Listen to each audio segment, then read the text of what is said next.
What's going on, everyone? Chargers Now is presented by Prize Picks. I'm your host, Will Ortner. We're going to be talking about some big trade rumors because we got some news from the National Football League, or at least about the National Football League, from ESPN's Jeremy Fowler.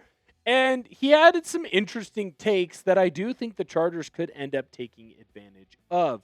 So let's dive into everything that he had to say, because he essentially said after the June 1st big trade day, I guess you want to call it, big trade bonanza, we learned that players that previously were untradeable, untouchable, no longer are, right? The Myles Garrett trade, that other garbage team in Los Angeles, they ended up making a big move for a star edge rusher that's going to potentially help bolster out their defensive line. Now, they had to give up a lot of capital to go and get him, but it certainly seems like a win now, all-in move for the Rams that kind of coincides with what Jeremy Fowler is saying, that no one really is untradeable anymore.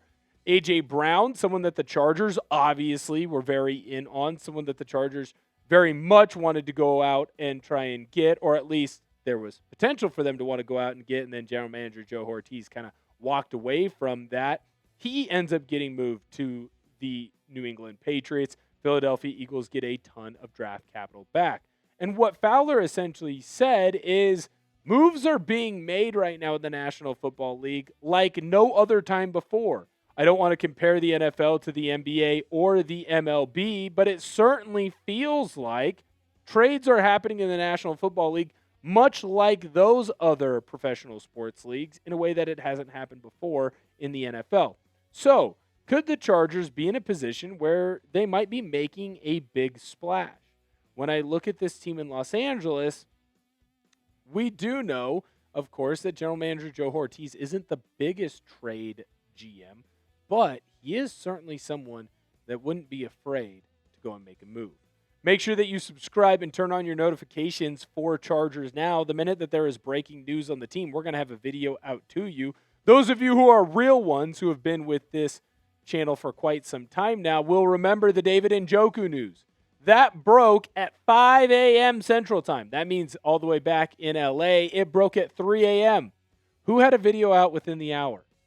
I don't know of any other content creator other than myself. Not to toot my own horn, but I was awake and I got that video out to you.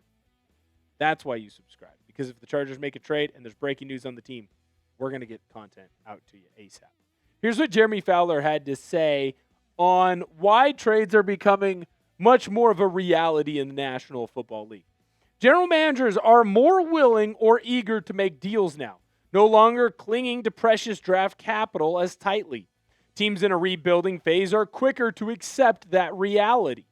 Others in contention are leaning into a one-player-away mantra, and they are all more willing to consider a high salary cap player a sunk cost if the relationship no longer works. So essentially what Fowler is saying is that teams fall into two buckets. You're either championship ready or you're tanking for draft picks. And that does feel kind of fair. It feels like as a society now, but specifically in sports, teams have a better understanding of what their lot in life is.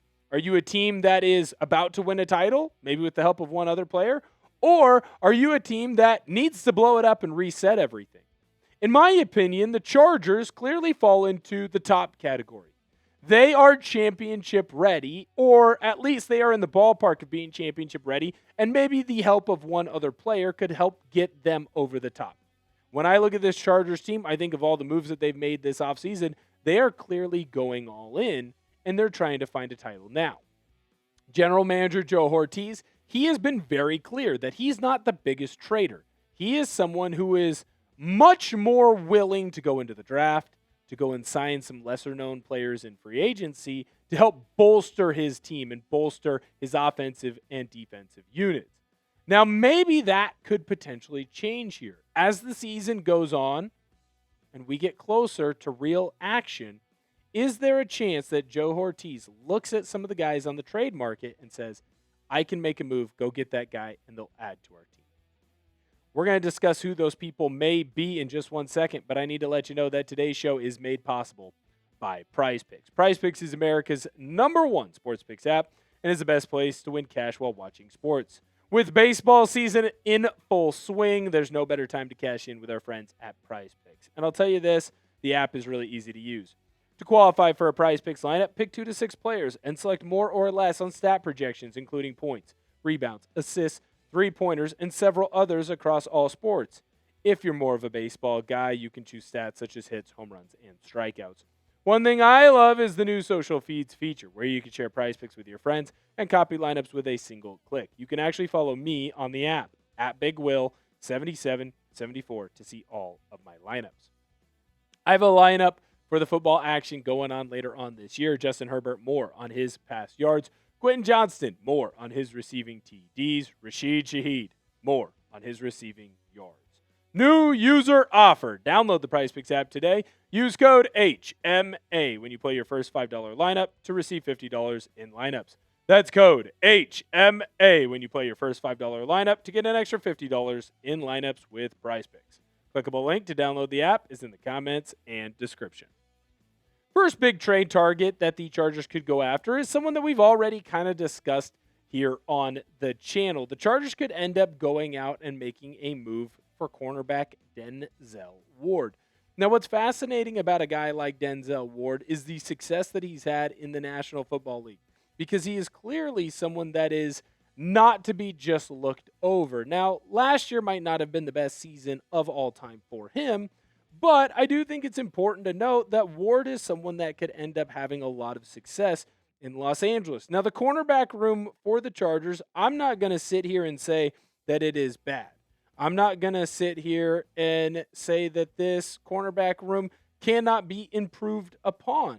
But what I will say, and what I do find very interesting with this crew, is that the cornerback room feels almost like they are a superstar away.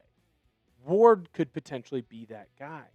Ward would be under contract for quite some time. He's not going to go anywhere anytime soon, so the Chargers would have him locked up for a considerable amount of time. Now, I've given you my trade idea in the past. For those of you who did not see that video that we did a couple of weeks where we just focused on a Denzel Ward trade, we're going to throw it up here on the screen for you. It's going to cost about a second-round pick to go and get him. The Chargers have the draft capital. Also important to remember, they're going to get a comp pick probably at the end of the third round for Odafe Oweh. So you would have the draft capital to go and make this move. The question is, would you? Let me know down below in the comment section, is this a trade that you are willing to make? I know that the Cleveland Browns have said that they are not going to trade Denzel Ward. That doesn't mean that you can't grease the wheels there a little bit. Maybe as you get closer to the season, that Ward trade becomes more of a reality. They trade away Myles Garrett. Let's talk about Terrion Arnold next. Now, he would obviously not be the same player as Denzel Ward coming into this team, but he is someone that over his couple of years in the National Football League has been, I would say, serviceable.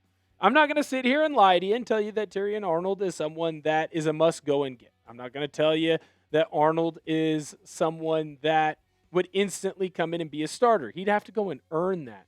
But there's a reason why the Lions were very high on him when he came out of college. This could be a good buy low type of situation. It feels like Arnold is falling into that trap where he's a quality player, he's a strong player, but maybe he's not quite living up to the expectations, so teams view him lesser than they really should. I think that this could be an opportunity for the Chargers, maybe trade away a day 3 pick and go and get a guy that adds and helps you win right now. Let's talk about Olu Oluwatimi next, because the offensive lineman for the Seattle Seahawks is someone that is going to be on the trade block for them. Olu has lost out on his starting spot. He's going into the final year of his contract with Seattle Seahawks. You know, he's someone who started with Seattle. He's someone that has been a quality player in the National Football League, but because the Seahawks have gone to Jalen Sundell, he's now available for teams to go after. What'll be interesting to see, though, if you're the Los Angeles Chargers, do you make this move if Jake Slaughter is not where he needs to be? Right now, I feel like Olu would be a quality backup option that the Chargers could turn to if Tyler Biadasz ended up having an injury or if they wanted to make sure they really bolstered up that side. Also, something to note, Olu is a little bit more of a power and gap scheme type of a blocker than he is a zone blocker, but he has worked in Kyle Shanahan-style systems, which is exactly what Mike McDaniel is going to run in Los Angeles. What player do you want the Chargers to trade for? Is there someone in your mind that is attainable that the Chargers could go out and trade for? Let me know what your opinion is down below in our comment section. Another potential trade target that this Chargers team could go after is a man by the name of Josh Sweat. Now, Sweat is someone who had a lot of success in Philadelphia, actually had one of his better seasons in Arizona last year, but it is important to note that he is unhappy. He is someone who has not been really hanging around during the offseason program in Arizona. The Cardinals, they're clearly in a rebuild now style of mode. And maybe they say, hey, let's trade away a guy like Josh Sweat and try and get more picks. Dan Graziano of ESPN had this to say on why he thinks that Josh Sweat will be traded away. Sweat is staying away from Arizona's offseason program and letting it be known he's not happy there. An acquiring team would take a guaranteed $17 million in 2027 compensation for Sweat, and none of the remaining years or money on his contract is guaranteed after that. That's a good deal for a player such as Sweat and should result in decent outside interest. In my opinion, the Chargers don't need a guy like Josh Sweat, but he would be a luxury, and the Chargers have the cap space available to go and make a move for him. If he's someone that's already unhappy, it would be easy for a team in the NFC West to trade away one of their players to a team in the AFC West because, well, after week 1, the Cardinals wouldn't have to see him for another 2 to 4 years. So that would be an interesting move that general manager Joe Ortiz could potentially go in on. Sweat, though, I do expect him to be someone that is going to cost a pretty penny if a team wants to go and trade for him. Kayvon Thibodeaux is the next player that we are going to discuss on this show. Going to end up being the final guy. Now, he is someone that there have been trade rumors about for quite some time, but it is important to note right now that the Giants have been very high on what Thibodeaux has been able to do during OTAs and the offseason program for the Giants. Obviously, the big year for him was in 2023, and he hasn't been able to really replicate that since. He's also dealt with a lot of injuries. Is there an option here where the Chargers can go and make a trade for Kayvon Thibodeaux, someone who did play his college football in the Pacific Northwest, someone who probably has some sort of ties to Justin Herbert and the rest of the crew? Allow him to come here. He could be a solid edge option for this team. Plus, as you go down the road, if the Chargers were to re-sign him, he could be someone that helps in with Akeem Mesidor and Tuli and stays on their time frame once Khalil Mack does end up retiring, because it does feel like that is going to be happening at some point. I don't want to say sooner rather than later, but it certainly feels like that move will be made here soon. Thank you guys so much for viewing today's video. I hope that you enjoyed the show that we put out talking about some potential trade targets. Now, we're not saying that these are going to happen. They're just players of interest that the Chargers could end up making moves for. Subscribe to the channel, because if any of those things happen, you don't want to miss out on that breaking news, and we'll make sure that we get that content out to you. Thank you guys for viewing today's video. Go tell someone that you love them. And as always, bolt up.